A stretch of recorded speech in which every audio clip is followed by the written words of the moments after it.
ಶ್ರೀ ಗಣಪತಿ ಶಾರದಾ ಗುರುಭ್ಯೋ ನಮಃ. ವಸುದೇವ ಸುತಂ ದೇವಂ ಕಂಸಚಾಣೂರಮರ್ದನಂ ದೇವಕಿ ಪರಮಾನಂದಂ ಕೃಷ್ಣಂ ವಂದೇ ಜಗದ್ಗುರುಂ. ಶ್ರೋತೃಗಳಿಗೆ ಶ್ರೀಮದ್ ಭಾಗವತದ ತೃತೀಯ ಸ್ಕಂದದಲ್ಲಿ ಕರ್ದಮರ ತಪಸ್ಸು ಮತ್ತು ಶ್ರೀ ಭಗವಂತನ ವರಪ್ರಧಾನವೆಂಬ 21ನೆಯ ಅಧ್ಯಾಯಕ್ಕೆ ಸ್ವಾಗತ. ಸೃಷ್ಟಿ ವಿಷಯವಾದ ಪ್ರಶ್ನೆಗಳನ್ನು ಮುಂದುವರಿಸುತ್ತಾ ಮಹಾತ್ಮನಾದ ವಿದುರನು ಮೈತ್ರೇಯ ಮಹರ್ಷಿಗಳಲ್ಲಿ ಹೀಗೆ ವಿನಂತಿಸಿಕೊಂಡನು. ಸ್ವಯಂಭುವಸ್ಯ ಚ ಮನೋರ್ವಂಶ ಪರಮ ಸಮ್ಮತ ಕಥ್ಯತಾಂ ಭಗವಾನ್ ಯತ್ರ ಮೈಥುನೇ ನೈಧಿರೇ ಪ್ರಜಾಹ. ಪೂಜ್ಯರೇ, ಸ್ವಯಂಭುವ ಮನುವಿನ ವಂಶವು ಅತ್ಯಂತ ಆದರಣೀಯವಾದುದೆಂದು ಕೇಳಿದ್ದೇವೆ. ಮೈಥುನ ಧರ್ಮದ ಮೂಲಕ ಪ್ರಜಾವೃದ್ಧಿಯನ್ನು ಹೇರಳವಾಗಿ ಮಾಡಿದ ವಂಶವಿದು. ಇಂತಹ ಶ್ರೇಷ್ಠವಾದ ವಂಶವನ್ನು ಕುರಿತು ನನಗೆ ತಿಳಿಸೋಣವಾಗಲಿ. ಸ್ವಯಂಭುವ ಮನುವಿನ ಪುತ್ರರಾದ ಪ್ರಿಯವೃತ ಮತ್ತು ಉತ್ಥಾನಪಾದರು ಸಪ್ತ ದ್ವೀಪಗಳಿಂದ ಪರಿವೃತವಾದ ಪೃಥ್ವಿಯನ್ನು ಧರ್ಮದಿಂದ ಆಳಿದರು ಮತ್ತು ಪುತ್ರಿಯಾದ ದೇವಹೂತಿ ಎಂಬುವಳು ಕರ್ದಮ ಪ್ರಜಾಪತಿಯನ್ನು ವಿವಾಹವಾದಳು ಎಂದು ತಾವು ಅಪ್ಪಣೆ ಕೊಡಿಸಿದಿರಿ. ದೇವಹೂತಿಯು ಯಮ ನಿಯಮಗಳೇ ಮುಂತಾದ ಯೋಗಲಕ್ಷಣಗಳಿಂದ ಸಂಪನ್ನಳಾಗಿದ್ದಳು. ಆ ಸಾಧ್ವಿಯು ಕರ್ದಮ ಪ್ರಜಾಪತಿಯಿಂದ ಎಷ್ಟು ಸಂತಾನಗಳನ್ನು ಪಡೆದಳು ಎಂಬುದನ್ನು ತಿಳಿಯಲು ಇಚ್ಛೆಪಡುತ್ತೇವೆ. ಈ ಎಲ್ಲ ಪ್ರಸಂಗಗಳನ್ನು ನನಗೆ ತಿಳಿಸಿರಿ. ಹಾಗೆಯೇ ಭಗವಂತನಾದ ರುಚಿಯು ಮತ್ತು ಬ್ರಹ್ಮಪುತ್ರನಾದ ದಕ್ಷ ಪ್ರಜಾಪತಿಯು ಸ್ವಯಂಭುವ ಮನುವಿನ ಪುತ್ರಿಯರನ್ನು ಮದುವೆಯಾಗಿ ಅವರಿಂದ ಎಷ್ಟು ಮಂದಿ ಮಕ್ಕಳನ್ನು ಪಡೆದರು, ಯಾವ ಯಾವ ರೀತಿಗಳಲ್ಲಿ ಅವುಗಳನ್ನು ಪಡೆದರು ಮುಂತಾದ ಚರಿತ್ರವೆಲ್ಲವನ್ನು ನಮಗೆ ಸ್ಪಷ್ಟವಾಗಿ ತಿಳಿಸೋಣವಾಗಲಿ. ಮೈತ್ರೇಯ ಮಹರ್ಷಿಗಳು ಹೇಳುತ್ತಾರೆ, ಅಯ್ಯ ವಿದುರ, ಬ್ರಹ್ಮದೇವರು ಪೂಜ್ಯರಾದ ಕರ್ದಮರಿಗೆ ಸಂತಾನವನ್ನು ಪಡೆಯಪ್ಪ ಎಂದು ಆಜ್ಞಾಪಿಸಲು ಕರ್ದಮರು ಸರಸ್ವತಿ ನದಿ ತೀರಕ್ಕೆ ಹೋಗಿ ಅಲ್ಲಿ 10,000 ವರ್ಷಗಳ ಕಾಲ ತಪಸ್ಸನ್ನು ಆಚರಿಸಿದರು. ಕರ್ದಮ ಪ್ರಜಾಪತಿಗಳು ಏಕಾಗ್ರವಾದ ಮನಸ್ಸಿನಿಂದ ಭಕ್ತಿಪೂರ್ವಕವಾದ ಪೂಜೋಪಚಾರಾದಿಗಳಿಂದ ಕೂಡಿದ ಕ್ರಿಯಾಯೋಗದಿಂದ ಶರಣಾಗತರಿಗೆ ವರಗಳನ್ನು ದಯಪಾಲಿಸುವ ಶ್ರೀಹರಿಯನ್ನು ಆರಾಧಿಸತೊಡಗಿದರು.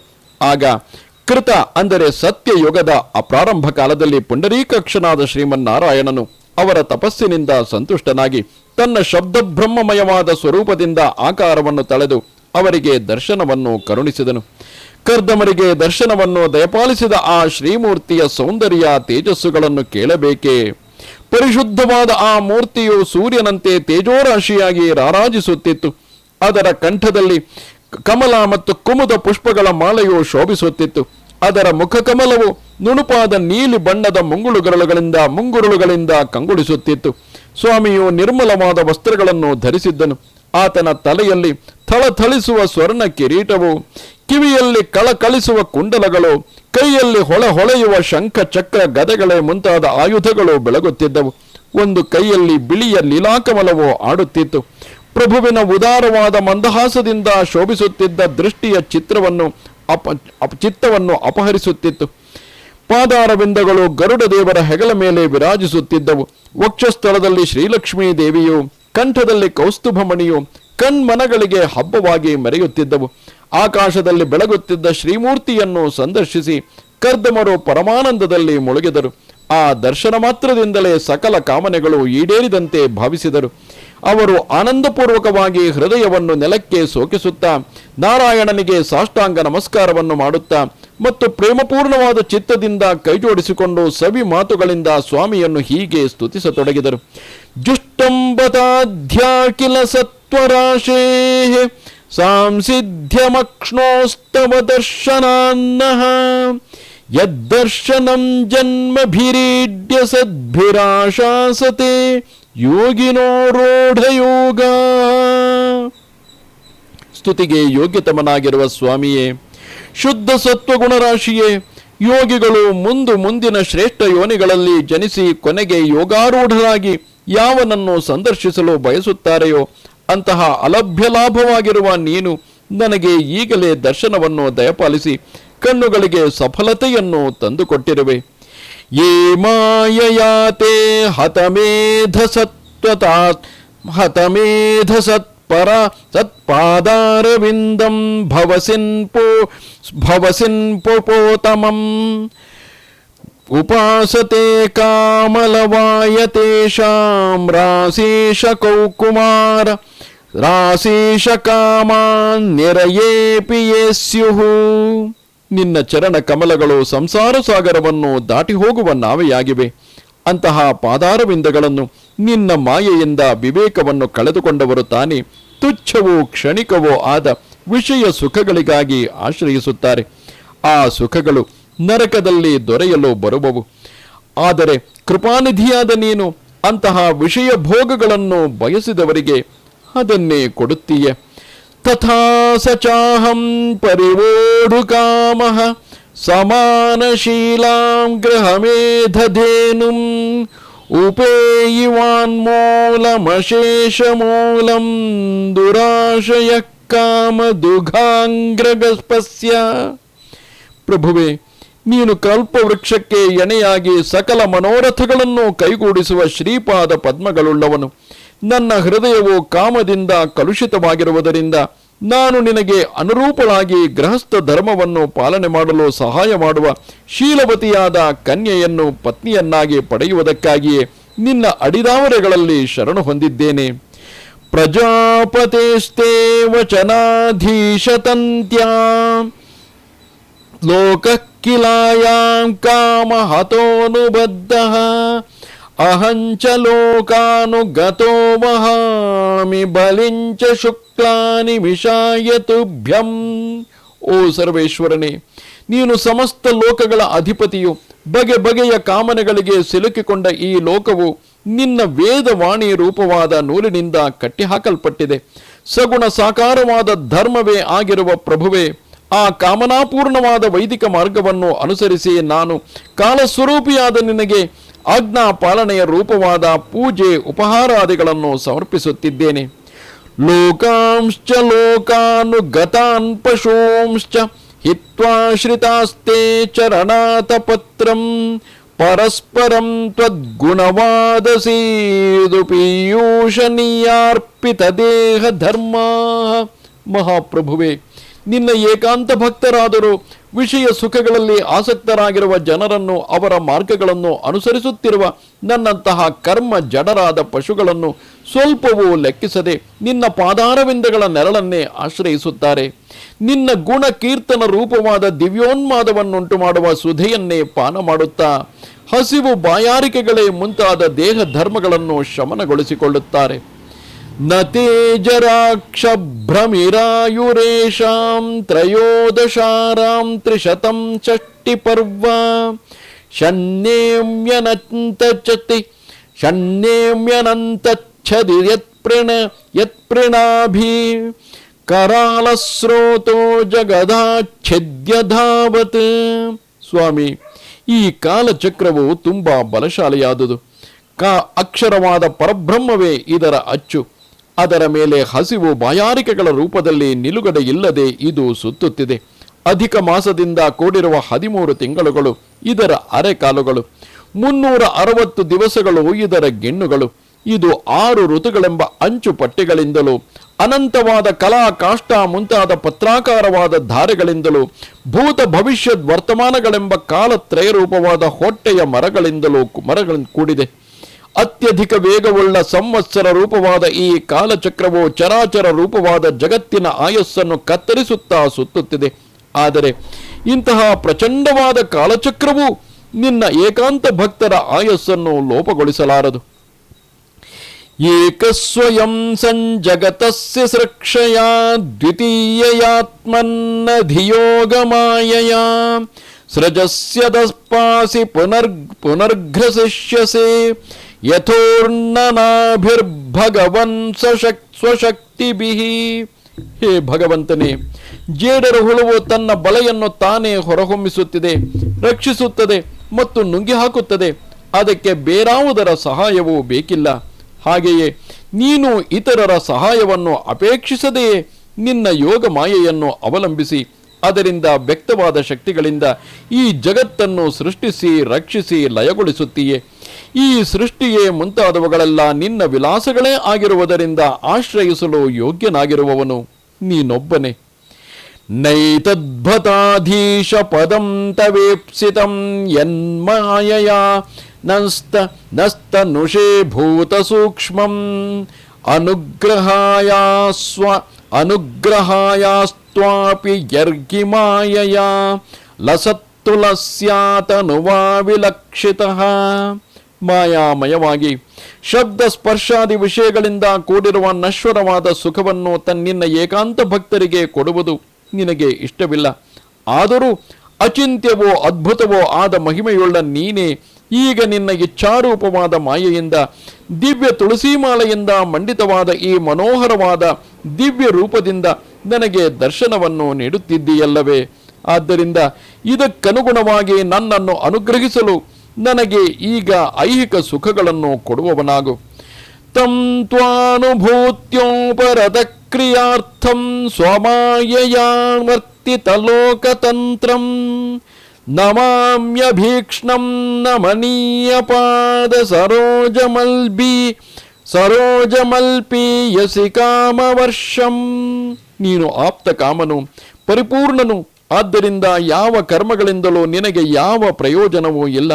ಆದರೂ ನೀನು ನಿನ್ನ ಮಾಯಾಶಕ್ತಿಯಿಂದ ಜಗತ್ತಿನ ವ್ಯವಹಾರವನ್ನು ನಡೆಸುತ್ತಿದ್ದೀಯೆ. ಸ್ವಲ್ಪ ಉಪಾಸನೆ ಮಾಡುವವರಿಗೂ ಸಮಸ್ತವಾದ ಇಷ್ಟಾರ್ಥಗಳ ಮಳೆಗರೆಯುತ್ತೀಯೇ. ಭುಕ್ತಿ ಮುಕ್ತಿಗಳೆರಡನ್ನೂ ದಯಪಾಲಿಸುವ ನೀನು ಸಕಾಮ ಭಕ್ತರಿಗೂ ನಿಷ್ಕಾಮ ಭಕ್ತರಿಗೂ ಆಶ್ರಯಿಸಲು ಯೋಗ್ಯನಾಗಿದ್ದೀಯೆ. ಹೀಗೆ ಸರ್ವರಿಗೂ ವಂದಿಸಲು ಯೋಗ್ಯವಾದ ಚರಣಾರವಿಂದಗಳುಳ್ಳ ನಿನಗೆ ಮತ್ತೆ ಮತ್ತೆ ನಮಸ್ಕರಿಸುತ್ತೇನೆ.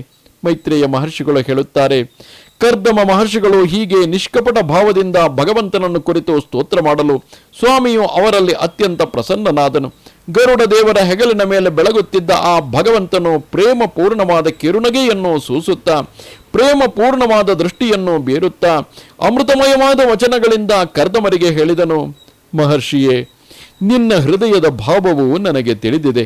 ನೀನು ಯಾವ ಪ್ರಯೋಜನಕ್ಕಾಗಿ ಆತ್ಮ ಸಂಯಮಾದಿಗಳಿಂದ ನನ್ನನ್ನು ಆರಾಧನೆ ಮಾಡಿದ್ದೀಯೋ ಅದು ಈಡೇರುವುದಕ್ಕೆ ನಾನು ಈ ಮೊದಲೇ ವ್ಯವಸ್ಥೆಯನ್ನು ಮಾಡಿದ್ದೇನೆ. ನನ್ನನ್ನು ಕುರಿತು ಮಾಡಿದ ಪೂಜೆಯು ಎಂದಿಗೂ ವಿಫಲವಾಗುವುದಿಲ್ಲ.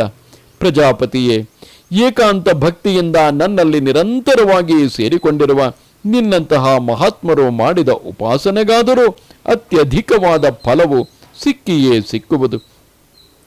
ಪ್ರಸಿದ್ಧವಾದ ಮಂಗಳ ಗುಣಶೀಲನಾಗಿ ಸದಾಚಾರಿಯಾಗಿರುವ ಬ್ರಹ್ಮದೇವರು, ಸುಪುತ್ರನಾದ ಮನುಸಾರ್ವಭೌಮನು ಬ್ರಹ್ಮಾವರ್ತದಲ್ಲಿದ್ದುಕೊಂಡು ಸಪ್ತ ಸಮುದ್ರಗಳಿಂದ ಕೂಡಿರುವ ಇಡೀ ಭೂಮಂಡಲವನ್ನು ಈಗ ಆಳುತ್ತಿದ್ದಾನೆ. ಎಲೈ ವಿಪ್ರಶ್ರೇಷ್ಠನೇ, ಆ ಪರಮಧರ್ಮಜ್ಞನಾದ ಮಹಾರಾಜನು ತನ್ನ ರಾಣಿಯಾದ ಶತರೂಪಾದೇವಿಯೊಡನೆ ನಾಳಿದ್ದು ಇಲ್ಲಿಗೆ ಬರುವನು. ಆತನಿಗೆ ರೂಪ, ಯೌವನ, ಗುಣ ಮತ್ತು ಶೀಲಗಳಿಂದ ಸಂಪನ್ನಳಾಗಿರುವ ಶ್ಯಾಮಲ ಲೋಚನೆಯಾದ ಕನ್ಯೆಯೊಬ್ಬಳಿದ್ದಾಳೆ. ವಿವಾಹಕ್ಕೆ ಯೋಗ್ಯವಾದ ಸ್ಥಿತಿಯಲ್ಲಿದ್ದು ಪತಿಯನ್ನು ಹುಡುಕುತ್ತಿರುವ ಆಕೆಗೆ ನೀನೇ ಯೋಗ್ಯನಾದ ವರನಾಗಿದ್ದೀಯೆ. ಆಕೆಯನ್ನು ಆ ರಾಜನು ನಿನಗೆ ವಿವಾಹ ಮಾಡಿಕೊಡುವನು. ಕರ್ದಮರನ್ನು ಕುರಿತು ಹೇಳುತ್ತಿರುವುದು, ಬ್ರಾಹ್ಮಣೋತ್ತಮನೇ, ಕಳೆದ ಅನೇಕ ವರ್ಷಗಳಿಂದ ನಿನ್ನ ಮನಸ್ಸು ಎಂತಹ ಪತ್ನಿಯನ್ನು ಪಡೆಯಬೇಕು ಎಂಬುದರಲ್ಲಿ ನೆಲೆಗೊಂಡಿದೆಯೋ ಅಂತಹ ಪತ್ನಿಯಾಗಿ ಆ ರಾಜಕುಮಾರಿಯು ಶೀಘ್ರವಾಗಿಯೇ ನಿನಗೆ ದೊರೆತು ಯಥೇಷ್ಟವಾಗಿ ನಿನ್ನ ಸೇವೆಯನ್ನು ಮಾಡುವಳಪ್ಪ. ಆಕೆಯು ನಿನ್ನ ವೀರ್ಯವನ್ನು ತನ್ನ ಗರ್ಭದಲ್ಲಿ ಧರಿಸಿ ಅದರಿಂದ 9 ಮಂದಿ ಪುತ್ರಿಯರನ್ನು ಹಡೆಯುವಳು. ಅನಂತರ ಮರೀಚಿಗಳೇ ಮುಂತಾದ ಮಹಾತ್ಮರು ಅವರನ್ನು ವಿವಾಹ ಮಾಡಿಕೊಂಡು ಅವರಿಂದ ಸಂತಾನಗಳನ್ನು ಪಡೆಯುವರು. ನೀನು ಕೂಡ ನನ್ನ ಆಜ್ಞೆಯನ್ನು ಚೆನ್ನಾಗಿ ಪಾಲನೆ ಮಾಡುವುದರಿಂದ ಶುದ್ಧ ಚಿತ್ತನಾಗುವೆ. ನೀನು ಆಚರಿಸುವ ಸಮಸ್ತ ಕರ್ಮಗಳ ಫಲಗಳನ್ನು ನನಗೆ ಸಮರ್ಪಣೆ ಮಾಡಿ ನನ್ನನ್ನೇ ಹೊಂದುವೆ. ಸಮಸ್ತ ಜೀವಗಳಲ್ಲೂ ದಯೆಯನ್ನು ತೋರಿ ಅವುಗಳಿಗೆ ಅಭಯದಾನ ಮಾಡಿ ಆತ್ಮಜ್ಞಾನವನ್ನು ಹೊಂದುವೆ. ನಿನ್ನೊಡಗೂಡಿದ ಇಡೀ ಜಗತ್ತನ್ನು ನನ್ನಲ್ಲಿಯೋ ಮತ್ತು ನನ್ನನ್ನು ನಿನ್ನಲ್ಲಿಯೋ ಇರುವಂತೆ ಕಾಣುವೆ. ಸಹಾಹಂ ಸ್ವಾಂಶಕಲಯ ತದ್ವೀರ್ಯೇಣ ಮಹಾಮುನೆ ತವ ಕ್ಷೇತ್ರೇ ದೇವಹೂತ್ಯಾಂ ಪ್ರಣೇಶ್ಯೆ ತತ್ವಸಂಹಿತಾಂ. ಅಷ್ಟೇ ಅಲ್ಲ ಮಹಾಮುನಿಯೇ, ನಾನೇ ನನ್ನ ಅಂಶಕಲೆಯಿಂದ ನಿನ್ನ ವೀರ್ಯದ ಮೂಲಕ ನಿನ್ನ ಪತ್ನಿಯಾದ ದೇವಹೂತಿಯ ಗರ್ಭದಲ್ಲಿ ಅವತರಿಸಿ ಸಾಂಖ್ಯ ಶಾಸ್ತ್ರದ ಪ್ರವರ್ತಕನಾಗುವೆನು ಎಂದು ಭಗವಂತನು ಆ ಕರ್ದಮ ಮುನಿಗಳಿಗೆ ಹೇಳುತ್ತಾನೆ. ಮೈತ್ರೇಯರು ಮುಂದುವರಿಸಿ ಹೇಳುತ್ತಾರೆ, ಸಾಧು ಶ್ರೇಷ್ಠನಾದ ವಿದುರನೇ ಕೇಳು. ಚತುರ್ಮುಖವಾದ ಇಂದ್ರಿಯಗಳಿಗೆ ಗೋಚರನಾಗುವ ಶ್ರೀಹರಿಯು, ಅಂತರ್ಮುಖವಾದ ಇಂದ್ರಿಯಗಳಿಗೆ ಗೋಚರನಾಗುವ ಶ್ರೀಹರಿಯು ಕರ್ದಮ ಮಹರ್ಷಿಯೊಡನೆ ಹೀಗೆ ಸಂಭಾಷಣೆ ಮಾಡಿ ಸರಸ್ವತಿ ನದಿಯಿಂದ ಸುತ್ತುವರಿಯಲ್ಪಟ್ಟಿರುವ ಬಿಂದು ಸರೋವರದಿಂದ ಮಹಾಮಹಿಮರಾದ ಕರ್ದಮರು ನೋಡುತ್ತಿರುವಂತೆಯೇ ಗರುಡದೇವರನ್ನೇರಿ ಅವರ ರೆಕ್ಕೆಗಳಿಂದ ಬರುತ್ತಿದ್ದ ಸಾಮಗಾನವನ್ನು, ಸ್ತೋಮವೆಂಬ ರುಕ್ಕುಗಳ ಸ್ತುತಿಗಳನ್ನು ಕೇಳುತ್ತಾ ಜ್ಞಾನ ಸಿದ್ಧರಾದ ಮಹಾಯೋಗಿಗಳಿಂದ ಶ್ಲಾಘಿಸಲ್ಪಟ್ಟ ಸಿದ್ಧಮಾರ್ಗದಿಂದ ಸ್ವಧಾಮಕ್ಕೆ ತೆರಳಿದನು. ಭಗವಂತನು ಹೀಗೆ ತೆರಳಿದ ಬಳಿಕ ಪೂಜ್ಯರಾದ ಕರ್ದಮರು ಆತನು ಹೇಳಿದ್ದ ಕಾಲವನ್ನು ಎದುರು ನೋಡುತ್ತಾ ಬಿಂದು ಸರೋವರದ ಬಳಿಯೇ ಇದ್ದರು. ಅತ್ತ ಕಡೆಯಿಂದ ಸ್ವಯಂಭುವ ಮನುವು ಮಹಾರಾಣಿ ಶತರೂಪೆಯೊಡನೆ ಚಿನ್ನದ ಅಲಂಕಾರಗಳಿಂದ ಸಿಂಗರಿಸಲ್ಪಟ್ಟಿದ್ದ ರಥದಲ್ಲಿ ತನ್ನ ಮಗಳನ್ನು ಕುಳ್ಳಿರಿಸಿಕೊಂಡು ಭೂಮಿಯಲ್ಲಿ ಸಂಚಾರ ಮಾಡುತ್ತಾ ಶ್ರೀ ಭಗವಂತನು ಹೇಳಿದ್ದ ದಿವಸದಲ್ಲಿ ಶಾಂತವಾದ ವ್ರತನಿಷ್ಠೆಯನ್ನು ಹೊಂದಿದ್ದ ಮಹರ್ಷಿ ಕರ್ದಮರ ಆಶ್ರಮವನ್ನು ತಲುಪಿದನು. ಯಸ್ಮಿನ್ ಭಗವತೋ ನೇತ್ರಾನ್ಯಪತನ್ ಅಶ್ರುಬಿಂದವಃ ಕೃಪಯಾ ಸಂಪರೀತಸ್ಯ ಪ್ರಪನ್ನೇರ್ಪಿತಯಾ ಭೃಶಂ.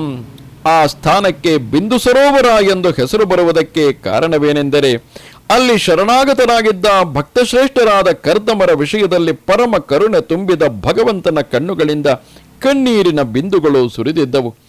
ಅದು ಅತ್ಯಂತ ಪವಿತ್ರವಾದ ತೀರ್ಥವು. ಅದರ ಜಲವು ಮಂಗಳಮಯವಾಗಿ ಅಮೃತದಂತೆ ಮಧುರವಾಗಿದೆ.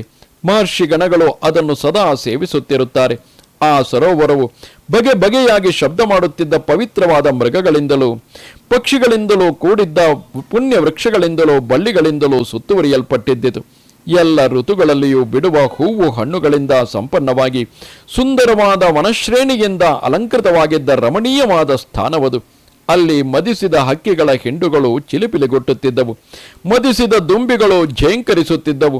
ಮದಿಸಿದ ನವಿಲುಗಳು ತಮ್ಮ ಗರಿಗಳನ್ನು ಕೆದರಿಕೊಂಡು ನಟನಂತೆ ಕುಣಿಯುತ್ತಿದ್ದವು. ಅಂತೆಯೇ ಮದಿಸಿದ ಕೋಗಿಲೆಗಳು ಕುಹೂ ಕುಹೂ ಎಂದು ಶಬ್ದ ಮಾಡುತ್ತಾ ಒಂದನ್ನೊಂದು ಕರೆಯುವಂತೆ ಕಾಣುತ್ತಿದ್ದವು.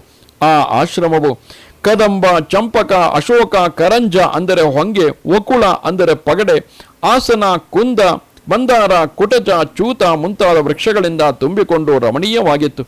ಹಾಗೆಯೇ ಅಲ್ಲಿ ಕಾರಂಡವ, ಪ್ಲವ, ಹಂಸ, ಕುರರ, ನೀರುಕೋಳಿ, ಸಾರಸ, ಚಕ್ರವಾಕ, ಚಕೋರ ಮುಂತಾದ ಹಕ್ಕಿಗಳು ಇಂಪಾಗಿ ಕಲಕಲ ಶಬ್ದ ಮಾಡುತ್ತಿದ್ದವು. ಜಿಂಕೆ, ಹಂದಿ, ಶಲ್ಯಕ, ಗವಯ, ಗಜ, ಗೋಪುಚ್ಛ, ಸಿಂಹ, ವಾನರ, ಮುಂಗುಸಿ, ಕಸ್ತೂರಿ ಮೃಗಗಳೇ ಮುಂತಾದ ವನ್ಯ ಮೃಗಗಳು ಅಲ್ಲಿ ನೆರೆದಿದ್ದವು. ಅಂತಹ ಆಶ್ರಮಕ್ಕೆ ಮಹಾರಾಜ ಸ್ವಯಂಭುವ ಮನುವು ದಯಮಾಡಿಸಿದನು. ಆದಿರಾಜನಾದ ಮನುಸಾರ್ವಭೌಮನು ತನ್ನ ಕನ್ಯೆಯೊಡನೆ ಆ ತೀರ್ಥವನ್ನು ತಲುಪಿದಾಗ ಕರ್ದಮ ಮುನಿಗಳು ಅಗ್ನಿಹೋತ್ರವನ್ನು ಮುಗಿಸಿಕೊಂಡು ಸುಖಾಸೀನರಾಗಿದ್ದುದನ್ನು ಕಂಡನು. ಬಹಳ ದಿವಸಗಳ ಕಾಲ ಉಗ್ರವಾದ ತಪಸ್ಸನ್ನು ಆಚರಿಸಿದ್ದರಿಂದ ಅವರ ಶರೀರವು ಮಹಾತೇಜಸ್ಸಿನಿಂದ ತೊಳಗಿ ಬೆಳಗುತ್ತಿತ್ತು. ದೀರ್ಘಕಾಲ ತಪಸ್ಸು ಮಾಡಿದ್ದರೂ ಅವರ ಶರೀರವು ತುಂಬಾ ಕೃಶವಾಗಿ ಕಾಣುತ್ತಿರಲಿಲ್ಲ. ಏಕೆಂದರೆ ಭಗವಂತನ ಸ್ನೇಹಪೂರ್ಣವಾದ ದೃಷ್ಟಿಯಿಂದಲೂ ಮತ್ತು ಕರ್ಣಾಮೃತವಾದ ವಚನಗಳಿಂದಲೂ ಅದಕ್ಕೆ ಅನುಗ್ರಹವಾಗಿತ್ತು. ಅವರ ದೇಹವು ನೀಳವಾಗಿತ್ತು. ಕಣ್ಣುಗಳು ಕಮಲದ ದಳದಂತೆ ಕಮನೀಯವಾಗಿದ್ದವು. ತಲೆಯಲ್ಲಿ ಜಟಾಜೂಟಗಳು, ನಡುವಿನಲ್ಲಿ ನಾರು ಮಡಿಯು ಶೋಭಾಯಮಾನವಾಗಿದ್ದವು. ಹತ್ತಿರದಲ್ಲಿ ಹೋಗಿ ನೋಡಿದಾಗ ಅವರು ಸಾಣೆಗೆ ಹಾಕದೆ ಇರುವ ಅಮೂಲ್ಯವಾದ ರತ್ನದಂತೆ ಮಲಿನರಾಗಿ ಕಾಣುತ್ತಿದ್ದರು. ಸ್ವಯಂಭುವ ಮನುವು ತಮ್ಮ ಗುಡಿಸಲಿಗೆ ಬಂದು ತಮಗೆ ನಮಸ್ಕಾರ ಮಾಡಿದುದನ್ನು ಕಂಡು ಅವರು ಆತನನ್ನು ಆಶೀರ್ವಾದದಿಂದ ಸಂತೋಷಗೊಳಿಸಿ ಯಥೋಚಿತವಾದ ಆತಿಥ್ಯದಿಂದ ಸತ್ಕರಿಸಿದರು. ಮನುವು ಅವರ ಸತ್ಕಾರವನ್ನು ಸ್ವೀಕರಿಸಿ ಶಾಂತವಾದ ಮನಸ್ಸಿನಿಂದ ಆಸನದಲ್ಲಿ ಸುಖವಾಗಿ ಕುಳಿತುಕೊಳ್ಳಲು ಮುನಿವರಿಯರು ಭಗವಂತನ ಆಜ್ಞೆಯನ್ನು ಸ್ಮರಿಸಿಕೊಂಡು ಆತನನ್ನು ಮಧುರವಾದ ವಾಣಿಯಿಂದ ಸಂತೋಷಪಡಿಸುತ್ತಾ ಹೀಗೆಂದರು: ದೇವ, ಪೂಜ್ಯನಾದ ನೀನು ಭಗವಂತನಾದ ಮಹಾವಿಷ್ಣುವಿನ ಪಾಲನ ಶಕ್ತಿ ರೂಪನು. ಆದ್ದರಿಂದ ನಿನ್ನ ಸಂಚಾರದ ಉದ್ದೇಶ ನಿಸ್ಸಂಶಯವಾಗಿಯೂ ಸಜ್ಜನರ ರಕ್ಷಣೆ ಮತ್ತು ದುಷ್ಟರ ಸಂಹಾರವೇ ಆಗಿರಬೇಕು. ನೀನು ಸಾಕ್ಷಾತ್ತಾಗಿ ಪರಿಶುದ್ಧವಾದ ವಿಷ್ಣುರೂಪಿಯೇ ಆಗಿದ್ದು ಬೇರೆ ಬೇರೆ ಕರ್ಮಗಳಿಗೋಸ್ಕರ ಸೂರ್ಯ, ಚಂದ್ರ, ಅಗ್ನಿ, ವಾಯು, ಯಮ, ಅಗ್ನಿ, ಇಂದ್ರ, ವಾಯು, ಯಮ, ಧರ್ಮ ಮತ್ತು ವರುಣರೇ ಮುಂತಾದ ರೂಪಗಳನ್ನು ಧರಿಸುವೆ. ಇಂತಹ ನಿನಗೆ ನಮಸ್ಕಾರವು. ನೀನು ರತ್ನ ಘಟಿತವಾದ ವಿಜಯ ರಥದಲ್ಲಿ ಕುಳಿತು ಪ್ರಚಂಡವಾದ ಧನುಸ್ಸನ್ನು ಠಂಕಾರ ಮಾಡುತ್ತಾ ರಥದ ಘುರುಘುರ ಧ್ವನಿಯಿಂದಲೇ ಪಾಪಿಗಳು ಭಯಗ್ರಸ್ತರಾಗುವಂತೆ ಮಾಡುವೆ. ಸೈನ್ಯದ ಪಾದಗಳಿಂದ ತುಳಿಯಲ್ಪಟ್ಟ ಭೂಮಿಯನ್ನು ನಡುಗಿಸುತ್ತಾ ವಿಶಾಲವಾದ ಸೇನೆಯೊಡನೆ ಭೂಮಿಯ ಮೇಲೆ ಸೂರ್ಯನಂತೆ ಸಂಚರಿಸುವೆ. ನೀನೇನಾದರೂ ಹೀಗೆ ಮಾಡದೇ ಇದ್ದರೆ ದಸ್ಯುಗಳು ಭಗವಂತನು ಮಾಡಿರುವ ವರ್ಣಾಶ್ರಮ ಧರ್ಮಗಳ ಮರ್ಯಾದೆಯನ್ನು ಒಡನೆಯೇ ಧ್ವಂಸ ಮಾಡಿಬಿಡುವರು ಮತ್ತು ವಿಷಯಾಸಕ್ತರಾದ ಮನುಷ್ಯರು ಅಡೆತಡೆಗಳಿಲ್ಲದೆ ಎಲ್ಲೆಲ್ಲಿಯೂ ಅಧರ್ಮವನ್ನು ಹರಡಿಬಿಡುವರು. ನೀನೇನಾದರೂ ಲೋಕದ ಕಡೆಗೆ ಗಮನ ಕೊಡದೆ ನಿಶ್ಚಿಂತನಾಗಿದ್ದೆ ಎಂದರೆ ಈ ಲೋಕವು ದುರಾಚಾರಿಗಳ ತೆಕ್ಕೆಯಲ್ಲಿ ಸಿಕ್ಕಿ ನಾಶವಾಗಿ ಬಿಡುವುದು. ಎಲೈ ಮಹಾವೀರನೇ, ಇಷ್ಟೆಲ್ಲ ಇದ್ದರೂ ನಾನು ನಿನ್ನನ್ನು ನೀನು ಇಲ್ಲಿಗೆ ಬಂದಿರುವುದು ಏತಕ್ಕೆ ಎಂದು ಕೇಳುತ್ತೇನೆ. ನೀನು ಯಾವುದೇ ಅಪ್ಪಣೆ ಮಾಡಿದರೂ ಅದನ್ನು ನಾನು ನಿಷ್ಕಪಟ ಭಾವದಿಂದ ಸಂತೋಷವಾಗಿ ಸ್ವೀಕರಿಸುವೆನು ಎಂದು ಕರ್ದಮ ಮಹಾಮುನಿಗಳು ಸ್ವಯಂಭುವ ಮನುವನ್ನು ಕುರಿತು ಹೇಳಿದರು ಎಂಬಲ್ಲಿಗೆ ಮಹಾಪುರಾಣವು ಪರಮಹಂಸ ಸಂಹಿತೆಯೂ ಆಗಿರುವ ಶ್ರೀಮದ್ ಭಾಗವತದಲ್ಲಿ ತೃತೀಯ ಸ್ಕಂದದ 21ನೆಯ ಅಧ್ಯಾಯವು ಮುಗಿಯಿತು.